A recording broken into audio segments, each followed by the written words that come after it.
Þá höldum við áfram í föstudagsþættinum og næst komið að tala ýmislegt skemmtilegt. Við höldum aðeins að fræðast norðlenskar konur í tónlist og bleikum messuna og höldum áfram aðeins með kvennafrídaginn, tónleikar og guðmóta hvað verið velkomnar stöllur.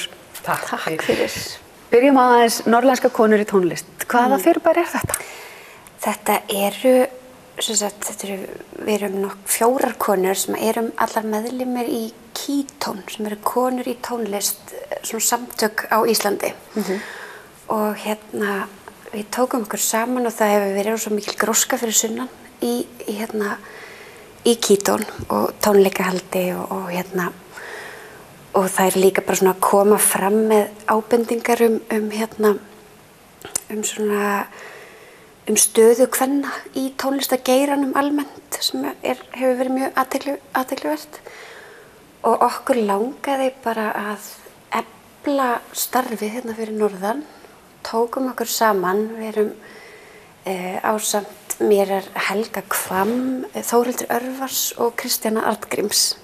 Þannig við erum komin svolítið úr ólíkum áttum og við fórum bara að hittast og æfa og settum á laggirnar tónleikaröð núna í sumar og haust. Og höfum svo verið að fá til liðs við okkur fleiri konur af svæðinu og líka frá Reykjavík. Og var þörf á þessu að vera með sérstakt fyrirbæri fyrir konur í tónlist? Já, þetta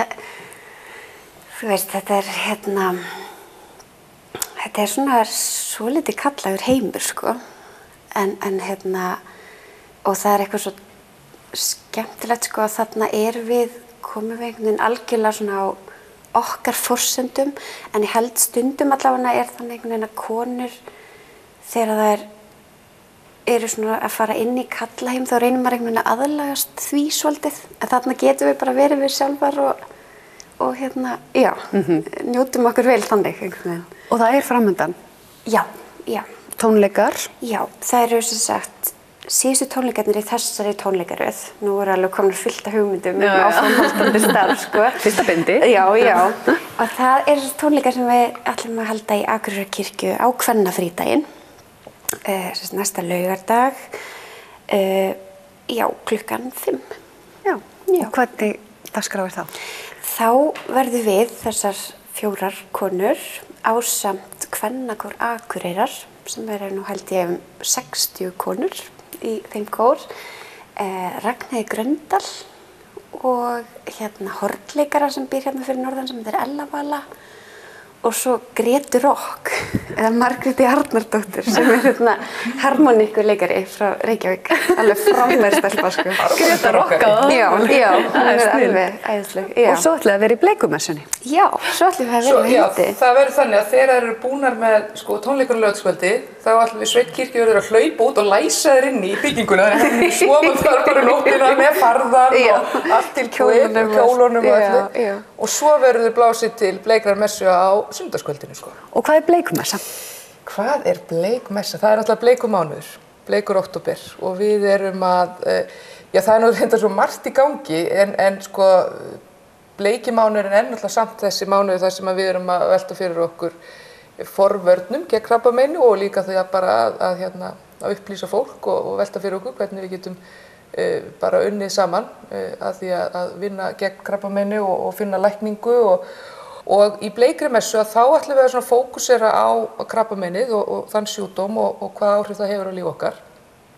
Og Abba á Bjargi, það er sem ég að tala um einhverja bóndakonu í sveit, hún ætlar að koma úr fjósinu og tala um Abba á líkamsræktarstöðinni Bjargi, eins og hún er þekkt, hún er jógakennari og lífeindafræðingur að mennt, að hún er að gangi gegnum krabbameinsmeðferð núna og hún kemur, þessi miklu orkubolti, og segir okkur frá því í messunni, hvernig hún hefur tekist á við þetta verkefni og þessa áskorun í lífinu. Svo verða þær með tónlistina, norðlensku tónlistakonurnar, og það er náttúrulega alveg dásamlegt og svo verður þarna kvenprestur með bleika stólu sem að tengdamamma sveimaði með tjöldinni. Eina skipti sem ég er nú svo sem alltaf að brjóta ykkur reglur en en þarna brýt ég allar helgisiðareglur og setur bleika stólu í bleikumessinu, það er bara tilhlýðilegt. Og svo ætlum við að taka samskot í messunni og safna peningum fyrir brjósta ómskoðunartæki á sjúkrahúsi á Akureyri og þú varst að segja okkur hérna áður, ég var svolítið þakklátt að fá að heyra það hversu mikilvægt tæki þetta því þetta gerði mig grein fyrir þetta væri nauðsynlegt en ekki að þetta væri eins og þú sagðir sko, að væri frá því að vera með svarthvítt sjónvarp yfir í að fá flatskjá.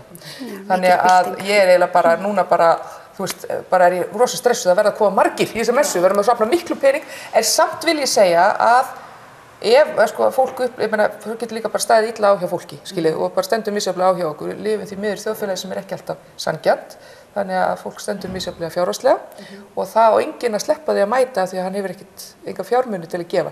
Það er líka gjöf í því að mæta á sína samstöðu. En aðeins varðandi þetta tæki og þennan mánuð, að því ég er búin að vera svo heppin að fá aðeins að kynnast í hvernig er búið að vera að safna fyrir þessu ómskoðunartæki og það er verið svo mikil umræða til dæmis taka smá uppbyggju í flóttamannavandanum og í vandanum hvernig við séum að taka þátt og að fólk hafi lýst yfir stuðningi vilja gera þetta og hitt og það sé eitthvað nýtt fyrirbæri og ég er búin að vinna í þessum sjónvarpsbransa hérna í 15 ár.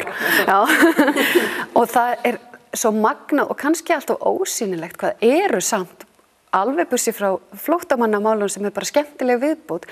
Það eru Lions-klúbbar, Oddfellow-klúbbar, söfnanir, góðgerðarsamtök út allt sem eru alltaf að safna fyrir einhverju bara í algjörlega óeigingjörnu starfi eins og þetta og hún sagði með mér hjá Krabbameinsfélagi Akureyrar að hún hefði samt samband bara við einmitt þessi félagssamtök hérna á þessu svæði og hollvina samtök sjúkrahússins á Akureyri og það er bara allstar, já, við erum með og samtakamátturinn sé það sem að skili þessum ótrúlega árangri en punkturinn með þessari sögu var þeim vantar svo ungt fólk að unga fólki núna það er að sýna svo mikilvægin áhuga á flóttamönnum skiljanlega, það er risa heimsmál en þessi einmitt samtök taka líka oft þátt í til dæmis svoleiðis að þetta er of hvetjandi sem er svona messu hlýtur að vera að inspirerast að 100 kall og samstaða er líka. Algjörlega og þegar þetta kemur saman samstaðan og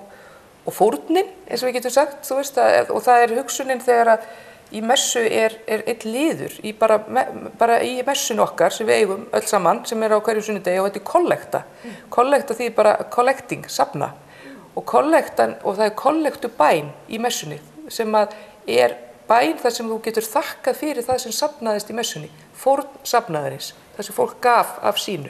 Skilur, þetta er svolítið flott og þegar þetta kemur saman og fórnin sem að sá færir sem segir frá reynslu sinni, því það er alltaf ákveðin fórn og fórnargjöf vegna þess að það er erfiði sem fylgir því alltaf, að segja frá erfiðri reynslu, það er erfiði sem fylgir því fyrir einstaklingi þannig að það er ofboðslega stór gjöf og það er það sem að mér finnst í raun og veru vera sko segja manni hvað þetta þjóðfélag og heimur batnandi fyrir og þetta þjóðfélag er alltaf betra og betra vegna þess og ekki síst unga fólki okkar er svo tilbúið að fórna, færa fórnir kærleikurinn er fórnfús. En það lítur að vera yndislegt að taka þátt í svona. Já, það er það algjörlega og ég er svo heppin að hafa hvert ekki þriðja sinn sem að messan er haldin. Lára nefnilega er svolítið upphafsmaður að þessari messu. Hún átti eiginlega hugmyndina fyrst að og sagði við mig, Hildur, ættum við ekki að halda svona bleika messu og þá var hún með tónlisti eftir Evu Cassidy sem hún og Hjalti. Eva Cassidy dó úr krabbameini. Já, ég var þeirra messu var æðislegt. Og það var svolítið Lára og þá kom þessi